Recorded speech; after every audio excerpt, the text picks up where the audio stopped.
Ace is the place with the helpful hardware, folks. The buckets you buy at Ace hold paint, dirt, and debris. But our Children's Miracle Network buckets hold so much more, like dreams, hope, and care for children. Because over the last 29 years, with your help, Ace has raised over $125 million for local CMN hospitals. So stop by your local Ace this weekend to make a $5 donation and get a 5-gallon bucket plus 20% off almost anything that fits inside it. Offer valid on regular price merchandise. Additional exclusions apply. See store for details.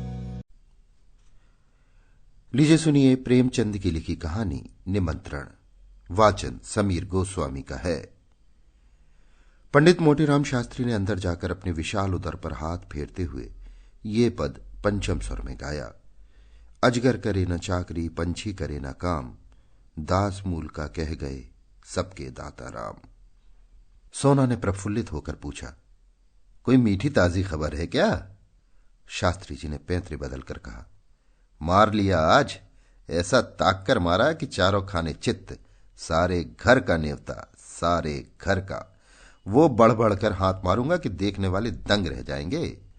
उधर महाराज अभी से अधीर हो रहे हैं। सोना, कहीं पहले की भांति अब भी धोखा ना हो, पक्का पौड़ा कर लिया है ना?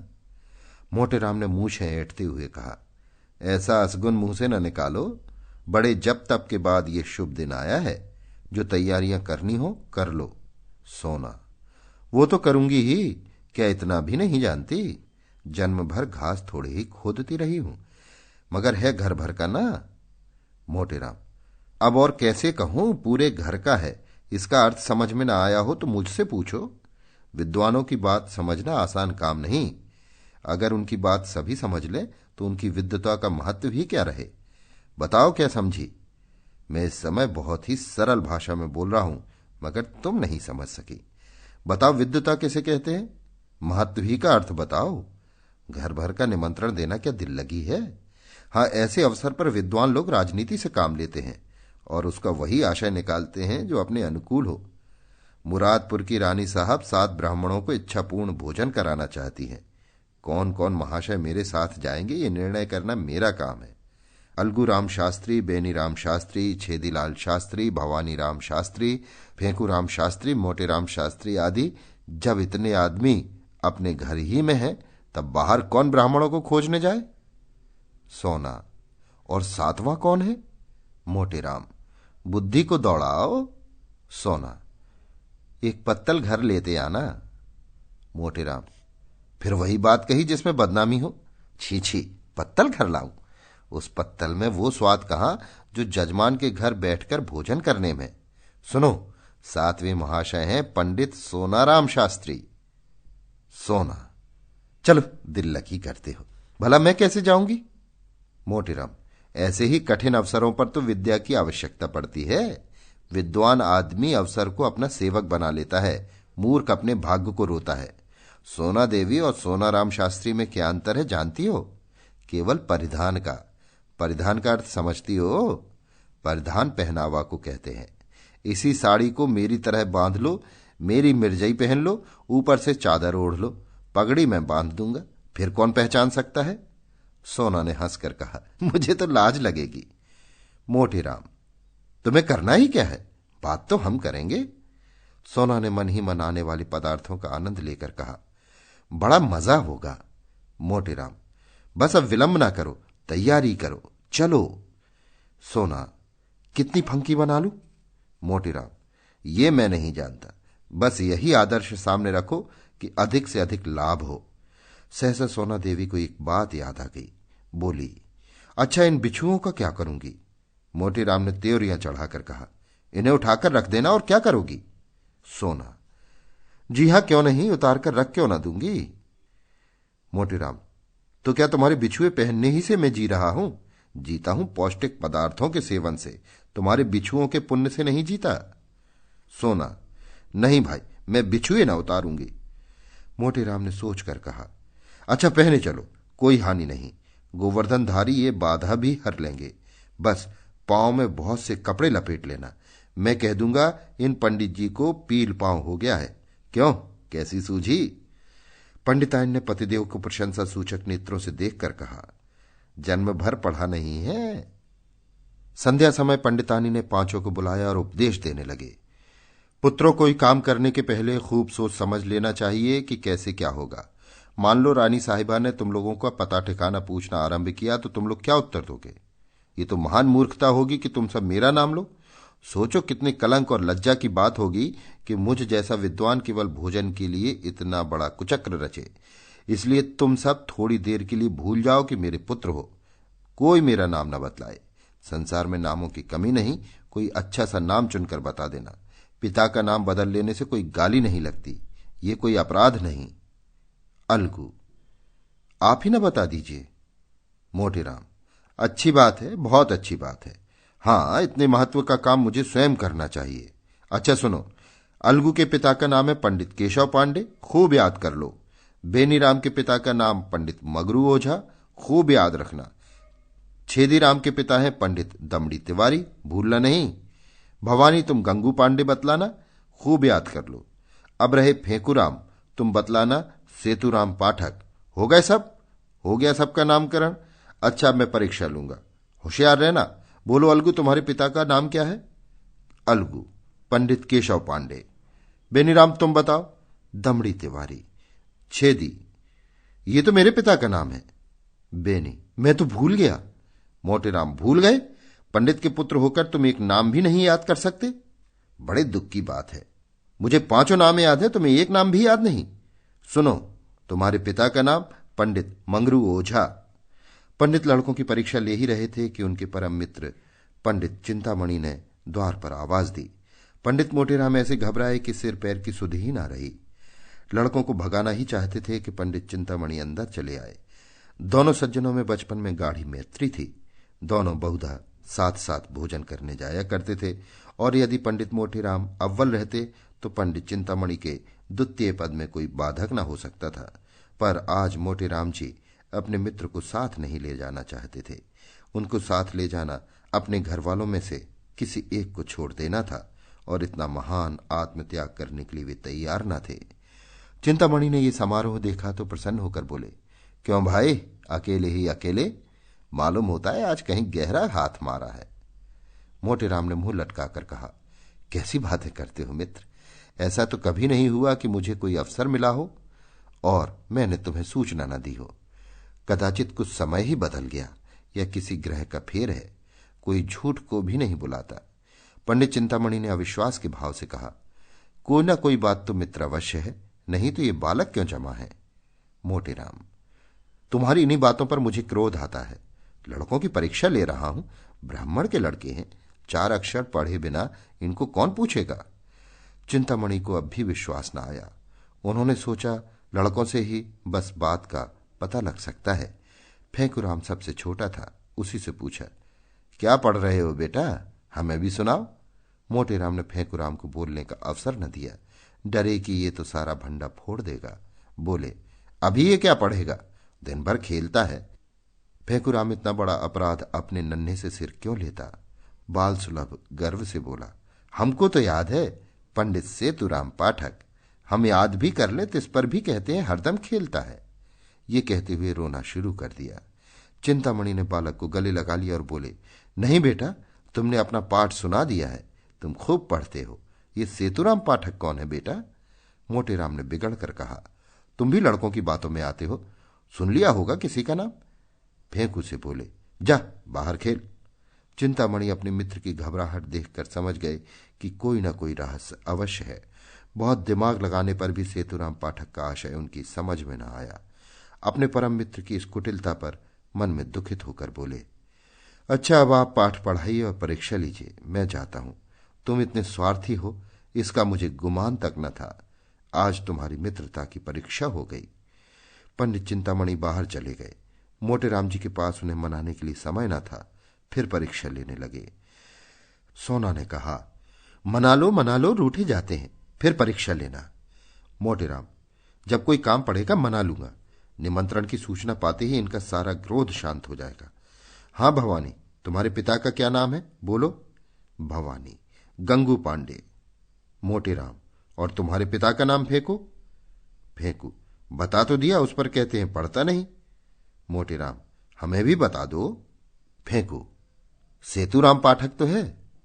मोटेराम, बहुत ठीक, हमारा लड़का बड़ा राजा है। आज तुम्हें अपने साथ बिठाएंगे और सबसे अच्छा माल तुम्ही को खिलाएंगे। सोना, हमें भी कोई नाम बता दो। मोटेराम ने रसिकता से मुस्कुराकर कहा, तुम्हारा नाम है पंडित मोहन स्वरूप सुकुल। सोना देवी ने लजाकर सिर झुका लिया। सोना देवी तो लड़कों को कपड़े पहनाने लगी, उधर फेंकू आनंद की उमंग में घर के बाहर निकला। पंडित चिंतामणि रूठकर तो चले थे, पर कुतूहलवश अभी तक द्वार पर दबके खड़े थे। इन बातों की भनक इतनी देर में उनके कानों में पड़ी, उससे ये तो ज्ञात हो गया कि कहीं निमंत्रण है, पर कहाँ है, कौन कौन लोग निमंत्रित हैं, ये कुछ ज्ञात न हुआ था। इतने में फेंकू बाहर निकला तो उन्होंने उसे गोद में उठा लिया और बोले, कहाँ नेवता है बेटा? अपनी जान में तो उन्होंने बहुत धीरे से पूछा था, पर न जाने कैसे पंडित मोटेराम के कान में भनक पड़ गई। तुरंत बाहर निकल आए। देखा तो चिंतामणि फेंकू को गोदी में लिए कुछ पूछ रहे हैं। लपक कर लड़के का हाथ पकड़ लिया और चाहा कि उसे अपने मित्र की गोद से छीन ले, मगर चिंतामणि को अभी अपने प्रश्न का उत्तर न मिला था। अतः वे लड़के का हाथ छुड़ाकर उसे लिए हुए अपने घर की ओर भागे। मोटेराम भी ये कहते हुए उनके पीछे दौड़े, उसे क्यों लिए जाते हो, धूर्त कहीं का दुष्ट। चिंतामणि ने एक न सुनी, भागते ही चले गए। उनकी देह अभी संभाल के बाहर न हुई थी, दौड़ सकते थे, मगर मोटेराम जी को एक एक पग आगे बढ़ना दुष्कर हो रहा था। भैंसे की भांति हाँफते थे और नाना प्रकार के विशेषणों का प्रयोग करते दुल की चाल से चले जाते थे। अच्छी घुड़दौड़ थी। नगर के दो महात्मा दौड़ते हुए ऐसे जान पड़ते थे मानो गैंडे चिड़ियाघर से भाग आए हों। सैकड़ों आदमी तमाशा देखने लगे। कितने ही बालक उनके पीछे तालियां बजाते हुए दौड़े। कदाचित ये दौड़ पंडित चिंतामणि के घर पर ही समाप्त होती, पर पंडित मोटेराम धोती के ढीली होते जाने के कारण उलझकर गिर पड़े। चिंतामणि ने पीछे फिरकर ये दृश्य देखा तो रुक गए और फेंकूराम से पूछा, क्यों बेटा, कहाँ नेवता है? फेंकूराम, बता दें तो हमें मिठाई दोगे ना? चिंतामणि, हां दूंगा, बताओ। फेंकू, रानी के यहां। चिंतामणि, कहां की रानी? फेंकू, ये मैं नहीं जानता, कोई बड़ी रानी है। नगर में कई बड़ी बड़ी रानियां थीं। पंडित जी ने सोचा सभी रानियों के द्वार पर चक्कर लगाऊंगा। जहां भोज होगा वहां कुछ भीड़ भाड़ होगी ही, पता चल जाएगा। ये निश्चय करके वे लौट पड़े। सहानुभूति प्रकट करने में अब कोई बाधा न थी। मोटेराम जी के पास आए तो देखा कि वे पड़े कराह रहे हैं, उठने का नाम नहीं लेते। घबरा कर पूछा, गिर कैसे पड़े मित्र? यहां कहीं गड्ढा भी तो नहीं है? मोटेराम, तुमसे क्या मतलब? तुम लड़के को ले जाओ, जो कुछ पूछना चाहो पूछो। चिंतामणि, मैं ये कपट व्यवहार नहीं करता, दिल लगी की थी, तुम बुरा मान गए। ले उठ तो बैठ, राम का नाम लेके। मैं सच कहता हूं, मैंने कुछ नहीं पूछा। मोटेराम, चल झूठा। चिंतामणि, जनेऊ हाथ में लेकर कहता हूं। मोटेराम, तुम्हारी शपथ का विश्वास नहीं। चिंतामणि, तुम मुझे इतना धूर्त समझते हो? मोटेराम, इससे कहीं अधिक। तुम गंगा में डूबकर शपथ खाओ तो भी मुझे विश्वास ना आए। चिंतामणि, दूसरा ये बात कहता तो मूंछ उखाड़ लेता। मोटेराम, तो फिर आ जाओ। चिंतामणि, पहले पंडिताइन से पूछाओ। मोटेराम ये भस्मक व्यंग न सह सके, चट उठ बैठे और पंडित चिंतामणि का हाथ पकड़ लिया। दोनों मित्रों में मल्ल युद्ध होने लगा। दोनों हनुमान जी की स्तुति कर रहे थे और इतने जोर से गरज गरज कर मानो सिंह दहाड़ रहे हों। बस ऐसा जान पड़ता था मानो दो पीपे आपस में टकरा रहे हों। मोटेराम, महाबली विक्रम बजरंगी। चिंतामणि, भूत पिशाच निकट नहीं आवे। मोटेराम, जय जय जय हनुमान गोसाई। चिंतामणि, प्रभु रखिए लाज हमारी। मोटेराम बिगड़ कर बोले, ये हनुमान चालीसा में नहीं है। चिंतामणि, ये हमने स्वयं रचा है। क्या तुम्हारी तरह की ये रटंत विद्या है? जितना कहो उतना रच दे। मोटेराम, अबे हम रचने पर जाएं तो एक दिन में 1,00,000 स्तुतियां रच डालें, किंतु इतना अवकाश किसे है? दोनों महात्मा अलग खड़े होकर अपने अपनी रचना कौशल की डींगे मार रहे थे। मल्लयुद्ध शास्त्रार्थ का रूप धारण करने लगा, जो विद्वानों के लिए उचित है। इतने में किसी ने चिंतामणि के घर जाकर कह दिया कि पंडित मोटेराम और चिंतामणि में बड़ी लड़ाई हो रही है। चिंतामणि 3 महिलाओं के स्वामी थे। कुलीन ब्राह्मण थे, पूरे 20 बिस्वे। उस पर विद्वान उच्च कोटि के, दूर दूर तक यजमानी थी। ऐसे पुरुषों को सब अधिकार है। कन्या के साथ साथ जब प्रचुर दक्षिणा भी मिलती हो तब कैसे इनकार किया जाए। इन तीनों महिलाओं का सारे मोहल्ले में आतंक छाया हुआ था। पंडित ने उनके नाम बहुत ही रसीले रखे थे। बड़ी स्त्री को अमृति, मझली को गुलाब जामुन और छोटी को मोहन भोग कहते थे। पर मोहल्ले वालों के लिए तीनों महिलाएं त्रय तप से कम न थी। घर में नित्य आंसुओं की नदी बहती रहती। खून की नदी तो पंडित जी ने कभी नहीं बहाई, अधिक से अधिक शब्दों की ही नदी बहाई थी।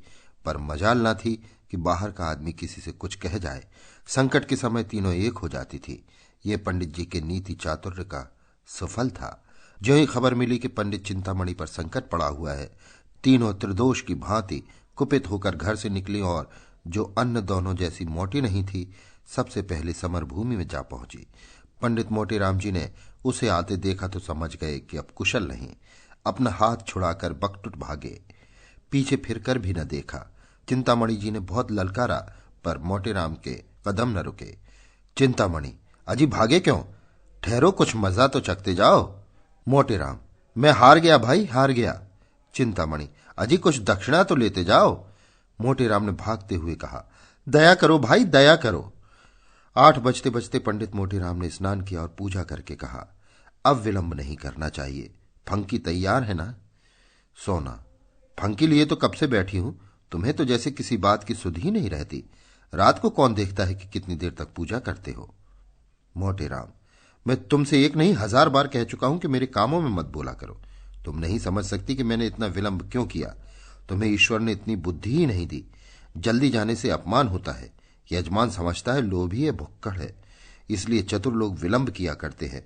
जिसमें यजमान समझे कि पंडित जी को इसकी सुधि नहीं है, वो मर भूखों की तरह जाने में क्या कभी हो सकता है। मैं बुलावे की प्रतीक्षा कर रहा हूं, कोई ना कोई आता ही होगा। लाओ थोड़ी फंकी, बालकों को खिला दी है ना? सोना, उन्हें तो मैंने सांझ ही को खिला दी थी। मोटेराम, कोई सोया तो नहीं? सोना, आज भला कौन सोएगा। सब भूख भूख चिल्ला रहे थे तो मैंने 1 पैसे का चबेना मंगवा दिया। सबके सब ऊपर बैठ खा रहे हैं। सुनते नहीं हो, मारपीट हो रही है। मोटेराम ने दांत पीस कर कहा, जी चाहता है तुम्हारी गर्दन पकड़कर ऐंठ दूं। भला इस बेला चबेना मंगाने का क्या काम था? चबेना खा लेंगे तो वहां क्या तुम्हारा सिर खाएंगे? छी छी, जरा भी बुद्धि नहीं। सोना ने अपराध स्वीकार करते हुए कहा, हां भूल तो हुई, पर सबके सब इतना कोलाहल मचाए हुए थे कि सुना नहीं जाता था। मोटेराम, रोते ही थे ना रोने देती। रोने से उनका पेट न भरता, बल्कि और भूख खुल जाती। सहसा एक आदमी ने बाहर से आवाज दी, पंडित जी महारानी बुला रही हैं और लोगों को जल्दी लेकर चलो। पंडित जी ने पत्नी की ओर गर्व से देखकर कहा, देखा, इसे निमंत्रण कहते हैं। अब तैयारी करनी चाहिए। बाहर आकर पंडित जी ने उस आदमी से कहा, तुम 1 क्षण और ना आते तो मैं कथा सुनाने चला गया होता। मुझे बिल्कुल याद न थी। चलो हम बहुत शीघ्र आते हैं। 9 बजते बजते पंडित मोटेराम बाल गोपाल सहित रानी साहब के द्वार पर जा पहुंचे। रानी बड़ी विशालकाय एवं तेजस्विनी महिला थी। इस समय वे कार चोलीदार तकिया लगाए तख्त पर बैठी हुई थी। 2 आदमी हाथ बांधे पीछे खड़े थे। बिजली का पंखा चल रहा था। पंडित जी को देखते ही रानी ने तख्त से उठकर चरण स्पर्श किया और इस बालक मंडल को देखकर मुस्कुराती हुई बोली, इन बच्चों को आप कहां से पकड़ लाए? मोटेराम, करता क्या, सारा नगर छान मारा, किसी पंडित ने आना स्वीकार न किया। कोई किसी के यहां निमंत्रण है, कोई किसी के यहां। तब तो मैं बहुत चकराया। अंत में मैंने उनसे कहा, अच्छा आप नहीं चलते तो हरी अच्छा, लेकिन ऐसा कीजिए कि मुझे लज्जित न होना पड़े। तब जबरदस्ती प्रत्येक के घर से जो बालक मिला उसे पकड़ लाना पड़ा। क्यों फेकुराम, तुम्हारे पिताजी का क्या नाम है? फेकुराम ने गर्व से कहा, पंडित सेतुराम पाठक। रानी, बालक तो बड़ा होशियार है। और बालकों को भी उत्कंठा हो रही थी कि हमारी भी परीक्षा ली जाए।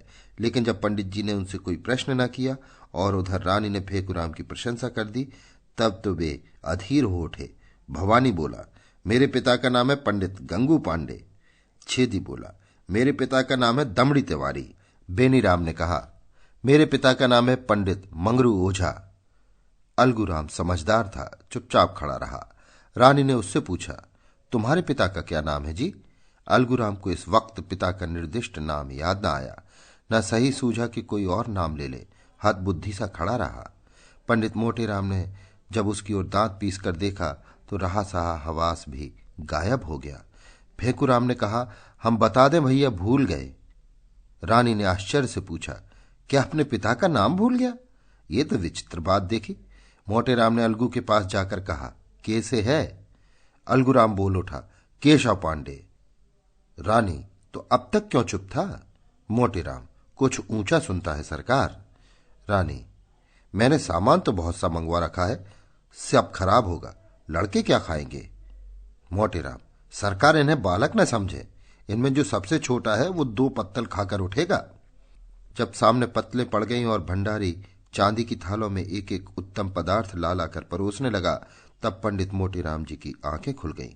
उन्हें आए दिन निमंत्रण मिलते रहते थे, पर ऐसे अनुपम पदार्थ कभी सामने न आए थे। घी की भी ऐसी सौंधी सुगंध उन्हें कभी न मिली थी। प्रत्येक वस्तु से केवड़े और गुलाब से कभी पेट भर सकता है। मनो खा जाऊं फिर भी और खाने को जी चाहे। देवतागण इनसे उत्तम और कौन पदार्थ खाते होंगे? इनसे उत्तम पदार्थों की तो कल्पना भी नहीं हो सकती। पंडित जी को इस वक्त अपने परम मित्र पंडित चिंतामणि की याद आई। अगर वे होते तो रंग जम जाता, उसके बिना रंग फीका रहेगा। यहां दूसरा कौन है जिससे लाख डांट करूं? लड़के 2-2 पत्तलों की कौन गिनती? हमारी देखा देखी लड़के भी डट जाएंगे। ओह, बड़ी भूल हो गई, ये ख्याल मुझे पहले ना आया। रानी साहब से कहूं बुरा तो ना मानेंगी। जो कुछ हो एक बार जोर तो लगाना ही चाहिए। तुरंत खड़े होकर रानी साहब से बोले, सरकार आज्ञा हो तो कुछ कहूं। रानी, कहिए कहिए महाराज, क्या किसी वस्तु की कमी है? मोटेराम, नहीं सरकार, किसी बात की नहीं। ऐसे उत्तम पदार्थ तो मैंने कभी देखे भी ना थे। सारे नगर में आपकी कीर्ति फैल जाएगी। मेरे एक परम मित्र पंडित चिंतामणि हैं, आज्ञा हो तो उन्हें भी बुला लूं। बड़े विद्वान कर्मनिष्ठ ब्राह्मण हैं, उनके जोड़ का इस नगर में दूसरा नहीं है। मैं उन्हें निमंत्रण देना भूल गया, अभी सुधि आई है। रानी, आपकी इच्छा हो तो बुला लीजिए, मगर आने जाने में देर होगी और भोजन परोस दिया गया है। मोटेराम, मैं अभी आता हूं सरकार, दौड़ता हुआ जाऊंगा। रानी, मेरी मोटर ले लीजिए। जब पंडित जी चलने को तैयार हुए तब सोना ने कहा, तुम्हें आज क्या हो गया है जी, उसे क्यों बुला रहे हो?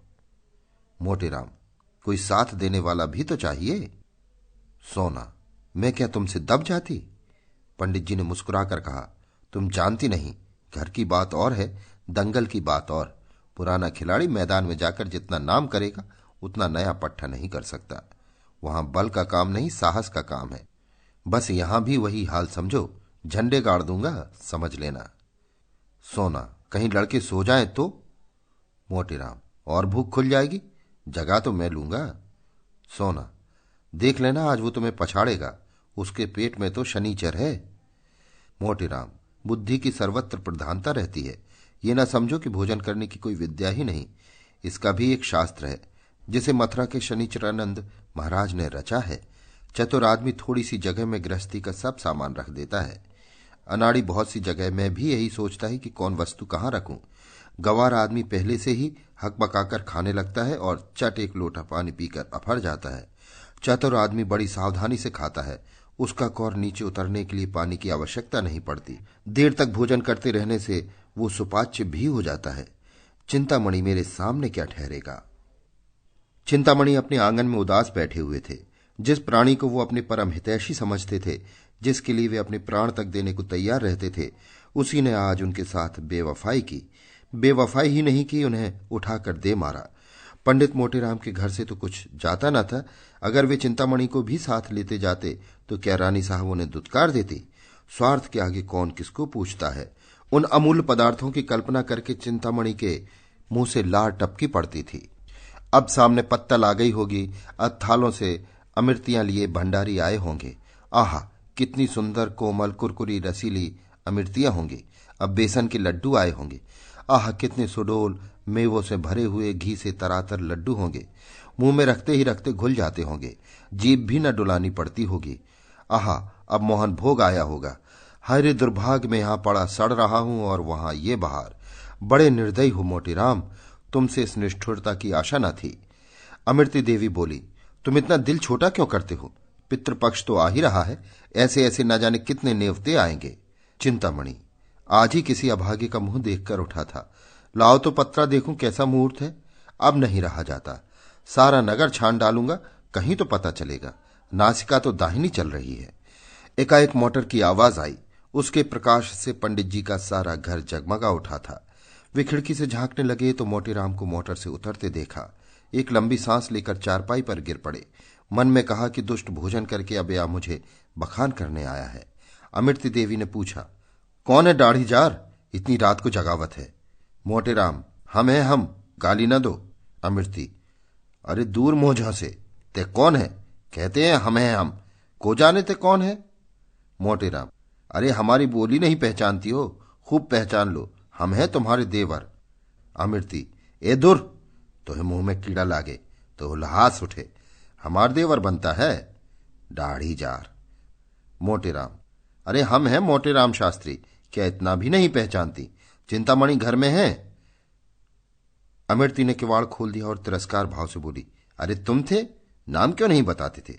जब इतनी गालियां खा ली तो बोल निकला, क्या है क्या? मोटेराम, कुछ नहीं, चिंतामणि जी को शुभ संवाद देने आया हूं, रानी साहब ने उन्हें याद किया है। अमृति, भोजन के बाद बुलाकर क्या करेंगी? मोटेराम, अजी भोजन कहां हुआ है? मैंने जब इनको विद्या कर्मनिष्ठा सद्विचार की प्रशंसा की तब मुग्ध हो गई, मुझसे कहा कि मोटर पर लाओ। क्या सो गए? चिंतामणि चारपाई पर पड़े पड़े सुन रहे थे। जी में आता था चलकर मोटेराम के चरणों पर गिर पड़ूं। उनके विषय में अब तक जितने कुत्सित विचार उठे थे सब लुप्त हो गए। ग्लानि का आविर्भाव हुआ, रोने लगे। ये कहते हुए मोटेराम उनके सामने जाकर खड़े हो गए। चिंतामणि, तब क्यों न ले गए? जब इतनी दुर्दशा कर लिए तब आए, अभी तक पीठ में दर्द हो रहा है। मोटेराम, अजी वो तर माल खिलाऊंगा कि सारा दर्द वर्द भाग जाएगा। तुम्हारे यजमानों को भी ऐसे पदार्थ मयस्सर न हुए होंगे, आज तुम्हें बदकर पछाड़ूंगा। चिंतामणि, तुम बेचारे मुझे क्या पछाड़ोगे? सारे शहर में तो कोई ऐसा माई का लाल दिखाई नहीं देता, हमें शनिचर का इष्ट है। मोटेराम, अजी यहां बरसों की तपस्या है, भंडारे का भंडारा साफ कर दें और इच्छा ज्यों की त्यों बनी रहे। बस यही समझ लो कि भोजन करके हम खड़े नहीं रह सकते, चलना तो दूसरी बात है, गाड़ी पर लदकर आते हैं। चिंतामणि, तो ये कौन बड़ी बात है? यहां तो टिकटी पर उठाकर लाए जाते हैं, ऐसी ऐसी डकारें लेते हैं कि जान पड़ता है बम गोला छूट रहा है। एक बार खोपिया पुलिस ने बम गोले के संदेह में घर की तलाशी तक ली थी। मोटेराम, झूठ बोलते हो, कोई इस तरह नहीं डकार सकता। चिंतामणि, अच्छा तो आकर सुन लेना, डरकर भाग न जाओ तो सही। क्षण में दोनों मित्र मोटर पर बैठे और मोटर चली। रास्ते में पंडित चिंतामणि को शंका हुई कि कहीं ऐसा न हो कि मैं पंडित मोटेराम का पिछलग्गू समझा जाऊं और मेरा यथेष्ट सम्मान न हो। उधर पंडित मोटेराम को भी भय हुआ कि कहीं ये महाशय मेरे प्रतिद्वंदी न बन जाए और रानी साहब पर अपना रंग जमा लें। दोनों अपने अपने मंसूबे बांधने लगे। जो ही मोटर रानी के भवन में पहुंची, दोनों महाशय उतरे। अब मोटेराम चाहते थे कि पहले मैं रानी के पास पहुंच जाऊं और कह दूं कि पंडित को ले आया, और चिंतामणि चाहते थे कि पहले मैं रानी के पास पहुंचूं और अपना रंग जमा दूं। दोनों कदम बढ़ाने लगे। चिंतामणि हल्के होने के कारण जरा आगे बढ़ गए तो पंडित मोटेराम दौड़ने लगे। चिंतामणि भी दौड़े। घुड़दौड़ सी होने लगी। मालूम होता था कि दो गैंडे भागे जा रहे हैं। अंत को मोटेराम ने हांफते हुए कहा, राजसभा में दौड़ते हुए जाना उचित नहीं। चिंतामणि, तो तुम धीरे धीरे आओ ना, दौड़ने को कौन कहता है? मोटेराम, जरा रुक जा, मेरे पैर में कांटा गड़ गया है।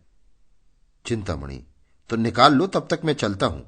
मोटेराम, मैं न कहता तो रानी तुम्हें पूछती भी ना। मोटेराम ने बहुत किए पर चिंतामणि ने एक न सुनी। भवन में पहुंचे।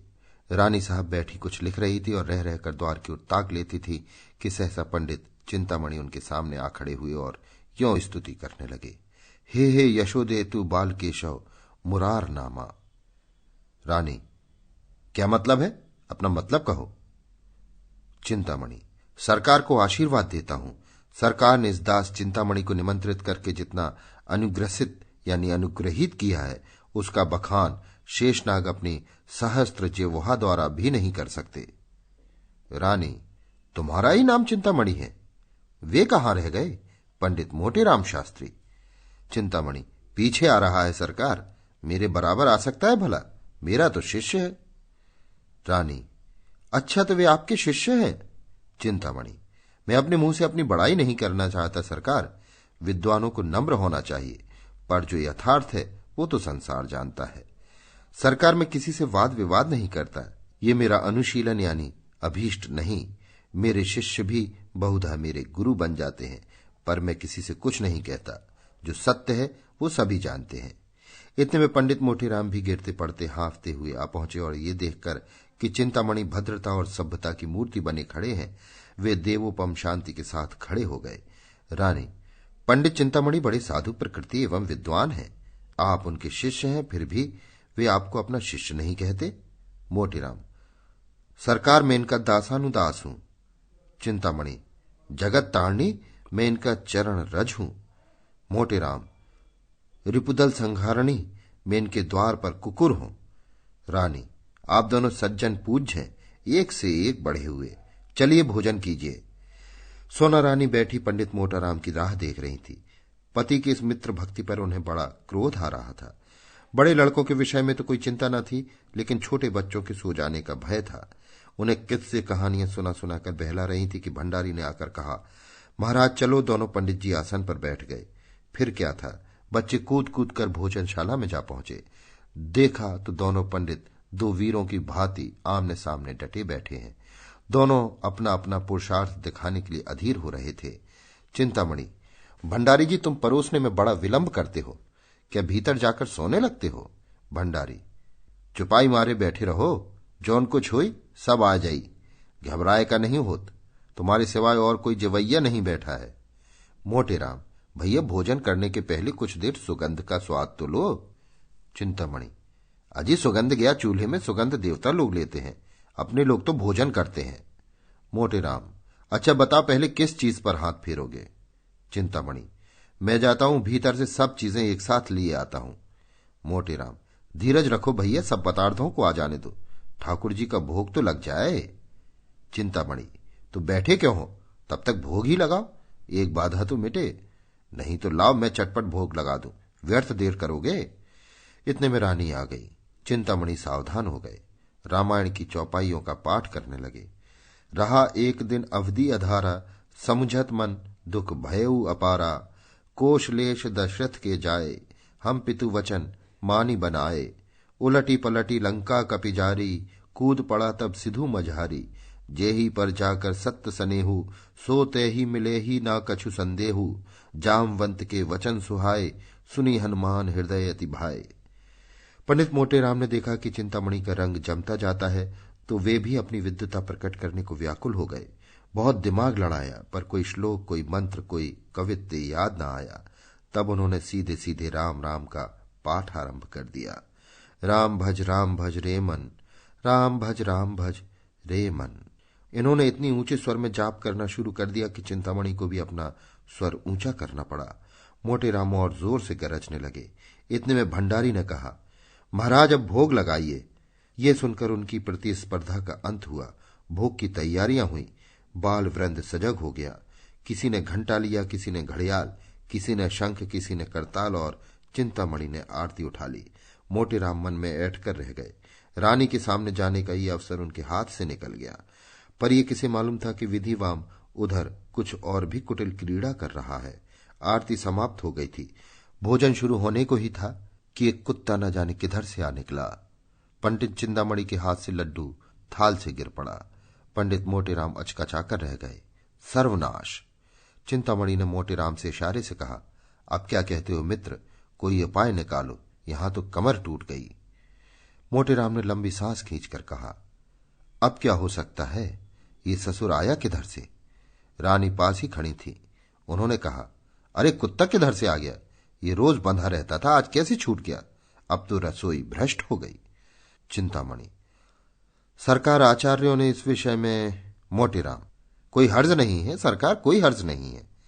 सोना, भाग्य फूट गया, जोहत जोहत आधी रात बीत गई, तब ई विपत्ति फाट पड़ी। चिंतामणि, सरकार स्वान के मुख में अमृत। मोटेराम, तो अब आज्ञा हो तो चले। रानी, हां और क्या, मुझे बड़ा दुख है कि इस कुत्ते ने आज इतना बड़ा अनर्थ कर डाला। तुम बड़े गुस्ताख हो गए टॉमी। भंडारी ये पत्तल उठाकर मेहतर को दे दो। चिंतामणि सोना से, छाती फटी जाती है। सोना को बालकों पर दया आई। बेचारे इतनी देर देवोपम धैर्य के साथ बैठे थे, बस चलता तो कुत्ते का गला घोंट देती। बोली, लड़कन का तो दोष नहीं परत है, इन्हें काहे नहीं खवाए देत को। चिंतामणि, मोटेराम महादुष्ट है, इसकी बुद्धि भ्रष्ट हो गई है। सोना, ऐसे तो बड़े विद्वान बनते रहे हो, अब काहे नहीं बोलत बनत? मुंह में दही जम गया, जीभो नहीं खुलत है। चिंतामणि, सत्य कहता हूं, रानी को चकमा दे देता। इस दुष्ट के मारे सब खेल बिगड़ गया, सारी अभिलाषाएं मन में रह गई। ऐसे पदार्थ अब कहां मिल सकते हैं? सोना, सारी मन से ही निकस गई, घरी में गर्जे के सैर है। रानी ने भंडारी को बुलाकर कहा, इन छोटे छोटे 3 बच्चों को खिला दो, ये बेचारे क्यों भूखे मरे। क्यों फेंकूराम, मिठाई खाओगे? फेंकूराम, इसीलिए तो आए हैं। रानी, कितनी मिठाई खाओगे? फेंकूराम, बहुत सी। हाथों से बताकर बोले, इतनी। रानी, अच्छी बात है, जितनी खाओगे उतनी मिलेगी, पर जो बात मैं पूछूं वो बतानी पड़ेगी, बताओगे ना? फेंकूराम, हां बताऊंगा, पूछिए। रानी, झूठ बोले तो 1 मिठाई न मिलेगी, समझ गए? फेंकूराम, मत दीजिएगा, मैं झूठ बोलूंगा ही नहीं। रानी, अपने पिता का नाम बताओ। मोटेराम, बालकों को हरदम सब बातें स्मरण नहीं रहती, उसने तो आते ही बता दिया था। रानी, मैं फिर पूछती हूं, इसमें आपकी क्या हानि है? चिंतामणि, नाम पूछने में कोई हर्ज नहीं। मोटेराम, तुम चुप रहो चिंतामणि, नहीं तो ठीक ना होगा। मेरे क्रोध को अभी तुम नहीं जानते, दबा बैठूंगा तो रोते भागोगे। रानी, आप तो व्यर्थ इतना क्रोध कर रहे हैं, बोलो फेंकूराम, चुप क्यों हो? फिर मिठाई ना पाओगे। चिंतामणि, महारानी जी की इतनी दया दृष्टि तुम्हारे ऊपर है, बता दो बेटा। मोटेराम, चिंतामणि जी, मैं देख रहा हूं तुम्हारे अदिन आए हैं, वो नहीं बताता तुम्हारा साझा, आए वहां से बड़े खैर ख्वाह बन के। सोना, अरे हां, लड़कन से ही सब पवारा से का मतलब? तुमका धर्म परे मिठाई देव, ना धर्म परे ना देव। ईका की बाप का नाम बताओ तब मिठाई देव। फेंकूराम ने धीरे से कोई नाम लिया। इस पर पंडित जी ने उसे इतनी जोर से डांटा कि उसकी आधी बात मुंह में ही रह गई। रानी, क्यों डांटते हो? उसे बोलने क्यों नहीं देते? बोलो बेटा। मोटेराम, आप हमें अपने द्वार पर बुलाकर हमारा अपमान कर रही हैं। चिंतामणि, इसमें अपमान की तो कोई बात नहीं है भाई। मोटेराम, अब हम इस द्वार पर कभी ना आएंगे, यहां सत्य पुरुषों का अपमान किया जाता है। अलगू, कहिए तो मैं चिंतामणि को एक पटकन दूं? मोटेराम, नहीं बेटा, दुष्टों को परमात्मा स्वयं दंड देता है, चलो यहां से चले, अब भूल कर यहां ना आएंगे। खिलाना ना पिलाना, द्वार पर आकर ब्राह्मणों का अपमान करना, तभी तो देश में आग लगी हुई है। चिंतामणि, मोटेराम, महारानी के सामने तुम्हें इतनी कटु बातें न करनी चाहिए। मोटेराम, बस चुप रहना, नहीं तो सारा क्रोध तुम्हारे ही सिर जाएगा। माता पिता का पता नहीं, ब्राह्मण बनने चले हैं, तुम्हें कौन कहता है ब्राह्मण?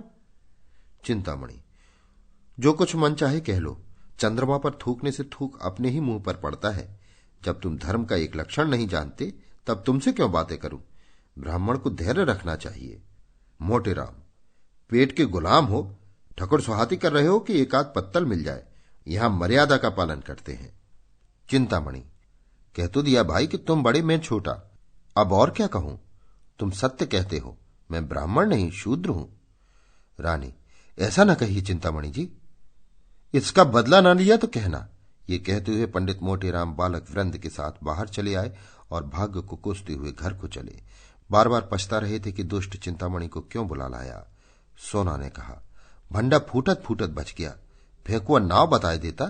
काहे रे, अपने बाप केर नाव बताए देते? फेंकू, और क्या, वे तो सच सच पूछती थी। मोटेराम, चिंतामणि ने रंग जमा लिया, अब आनंद से भोजन करेगा। सोना, तुम्हारे एको विद्या काम ना आई, उत्तौन बाजी मार लेगा। मोटेराम, मैं तो जानता हूं, रानी ने जानबूझकर कुत्ते को बुला लिया। सोना, मैं तो ओका मुंह देखत ताड़ गई कि हमका पहचान गई। इधर तो ये लोग पछताते चले जाते थे, उधर चिंतामणि की 5 अंगुली घी में थी, आसन मारे भोजन कर रहे थे। रानी अपने हाथों से मिठाइयां परोस रही थी, वार्तालाप भी होता जाता था। रानी, बड़ा धूर्त है, मैं बालकों को देखते ही समझ गई, अपनी स्त्री को भेष बदल कर लाते उसे लज्जा न आई। चिंतामणि, मुझे कोस रहे होंगे। रानी, मुझसे उड़ने चला था, मैंने भी कहा था, बच्चा तुमको ऐसे शिक्षा दूंगी कि उम्र भर याद करोगे। टॉमी को बुला लिया। चिंतामणि, सरकार की बुद्धि को धन्य है। अभी आप सुन रहे थे प्रेमचंद की लिखी कहानी निमंत्रण। वाचन समीर गोस्वामी का था।